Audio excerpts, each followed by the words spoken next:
Selamat datang di channel Efeksional Target. Baik teman-teman, untuk analisa minggu ini tanggal 27 Februari sampai dengan tanggal 3 Maret 2023, ini ada beberapa pair yang mungkin bisa dijadikan referensi. Sekali lagi referensi, jangan dijadikan patokan. Segala risiko baik itu loss ataupun profit itu ditanggung masing-masing. Oke, yang pertama kita mulai dulu dari pound sterling Swiss atau GBP Swiss. Yang perlu diperhatikan adalah yang pertama supportnya itu kita antisipasi untuk minggu ini fokus di kisaran area 1.1150, kemudian support yang kedua itu ada di 1.1200, kemudian untuk resisten sendiri ini sudah beberapa kali dites, itu kurang lebih ya, ini yang bertumpuk dengan zona supply juga dan sudah break ke atas, ini kurang lebih 1, 2, 3, 4 kali dites. Dan untuk saat ini harga masih sideways di kisaran area ini. Kemudian resisten yang kedua itu ada di 1.1300 dan yang terakhir itu ada di 1.1350 sampai dengan 1.1375 yang akan menjadi target minggu ini kurang lebihnya. Referensinya tentunya itu cari setup pembelian karena dari bawah ini sudah mulai nampak harga pelan-pelan ngerambat ke atas, cuman masih sideways di kisaran area 1.1250 sampai dengan 1.1200. Kalaupun referensinya pembelian itu nanti pastikan dulu ada penutupan di 1.1250 baru trade ini bisa dibuka. Kalau misalkan itu terjadi, stop loss itu minimal harus ada di bawahnya 1.1200, kita ambil jarak 20 pip aja, itu poin 1180. Dan untuk TP-nya itu sementara bisa dimaksimalin dulu aja, cuman nanti TP1-nya tetap ada di 1.1300. Kalaupun diukur risk to reward-nya itu untuk ke stop loss itu kurang lebih jaraknya sekitar 70 pip ke bawah untuk stop loss-nya, dan target maksimal itu ada di kisaran 125 pip itu untuk yang TP2, cuman kalau untuk TP1 itu kurang lebih sekitaran 50 pip. Skenario yang perlu dijalankan, misalkan seandainya nanti break di atasnya 1.1250,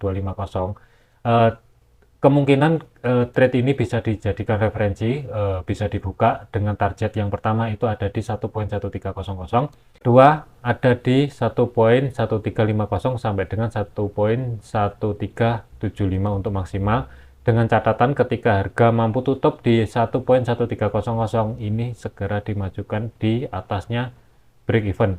Untuk labelnya sendiri, stop loss ada di 1.1180. Kemudian untuk area entry pastikan ada penutupan di 1.1250. Kalaupun tidak ada penutupan di atasnya harga tersebut, jangan dibuka terlebih dahulu. TP1 ada di 1.1300, kemudian dan TP2 ada di zona blok biru ini. Kita ambil yang bawah dulu, ada di 1.1350 kurang lebihnya untuk GBP Swiss. Selanjutnya untuk GBP Kanada atau GBP CAD, ini sebenarnya nanggung, ini masih sideways itu di kisaran ini, kurang lebihnya di kisaran area ini yang di blok biru ini. Cuman kalaupun teman-teman mau entry itu perhatikan dulu yang pertama itu di supportnya itu di kisaran 1.6200, ini juga ada zona demand yang masih fresh belum dites, perhatikan aja di kisaran area tersebut. Kalau misalkan ini jebol, abaikan dulu, tapi tunggu yang ada di bawahnya itu di kisaran supportnya 1.6100 kalau misal ini jebol. Cuman kalau ini nggak jebol, pastikan ada penutupan kembali di atasnya 1.6200, baru nanti cari konfirmasi pembalikan arah dan trade ini bisa dibuka. Tentunya untuk TP1 ada di 1.6400 dan TP2 kurang lebih di kisaran 1.6500, kurang lebih di kisaran area tersebut. Dan untuk resistennya ada di 1.6400 dan 1.6500 yang berdekatan dengan zona supply yang kedua ada di kisaran area tersebut, dan maksimal zona supply-nya ada di 1.6580 kurang lebih di atasnya. Kalaupun misalkan digambar untuk posisinya adalah pembelian, sekali lagi pastikan tidak ada break di bawahnya zona supply dan cari konfirmasi pembalikan arah, baru trade ini bisa dibuka. Cuman kalau tidak, mending abaikan dulu. Untuk stop loss tentunya masih pakai low yang kemarin, yang di sini. Untuk stop lossnya minimal harus ada di bawahnya itu dulu, dan untuk targetnya itu kurang lebih ada di kisaran 1.6500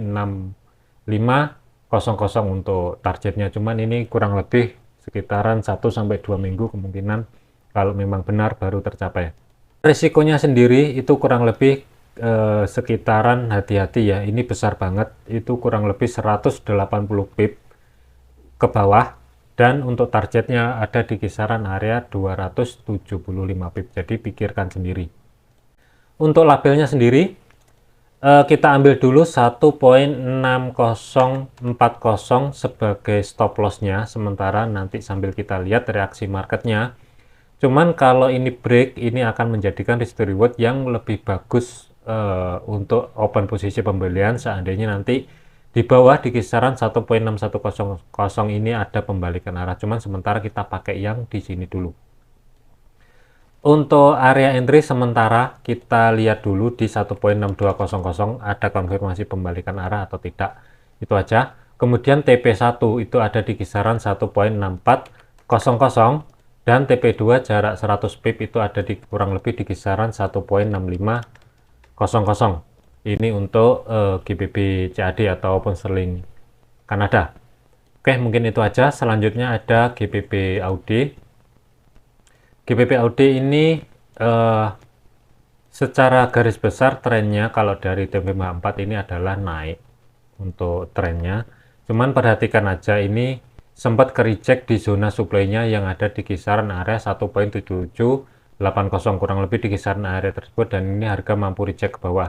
Cuman kalau teman-teman mau, ini bisa pakai time frame H1, bisa pakai di H1 dulu untuk mendapatkan risk to reward. Intinya itu kita cari stop loss seminimal mungkin, itu ada di bawahnya 1.1700, stop loss harus di bawahnya tersebut. Cuman yang perlu diperhatikan untuk supportnya itu kita fokus dulu di 1.7600 yang terbawah, yang kedua ada di 1.1770, resisten ada di 1.7750, resisten yang kedua ada di 1.7850, dan terakhir 1.7900. Kemungkinan ini akan berat kemungkinan tercapai di 1.7900. Kita fokus di time frame H1 dulu. Perhatikan selama harga tidak mampu tutup di zona ini ada potensi harga pelan-pelan melanjutkan ke atas. Cuman cari konfirmasinya pembalikan arah seandainya harga tidak mampu tutup di bawahnya 1.7700, baru trade ini bisa dibuka. Referensinya adalah pembelian dengan target jangan jauh-jauh dulu, tapi perhatikan di kisaran area 1.7850 untuk targetnya. Kemudian kalau untuk resikonya itu kita gambar dulu aja. Opsinya sebenarnya pembelian, cuman dengan catatan harga tidak mampu tutup di bawahnya zona yang di blok biru ini. Kalau misalkan ini jebol, abaikan, referensi ini tidak bisa digunakan. Sekali lagi, seandainya zona blok biru ini jebol, jangan dipakai dulu, tapi perhatikan zona demand yang ada di bawahnya. Oke, kalau misalkan kita kasih label untuk stop loss, kita ambil dulu di 1.7670 untuk stop lossnya sementara. Kemudian untuk area entry, pastikan konfirmasi pembalikan arah ada di atasnya 1.7700, kita ambil di 20 aja, 1.7720 untuk area entry-nya. Kemudian TP-nya itu kita ambil yang ada di 1.7800 ini sebagai target yang pertama. Kemudian target yang kedua ada di 1.7850. Dan untuk risk to reward-nya ini kalau kita ukur kurang lebih ya, ke bawah ini kurang lebih 50 sampai dengan 60 pip untuk risiko stop loss. Untuk targetnya TP1 ini ada 75 pip dan TP2 ada sekitar 125 pip. Jadi pikirkan baik-baik. Oke, mungkin itu aja untuk 3 pair ini. Kita sambung di video selanjutnya.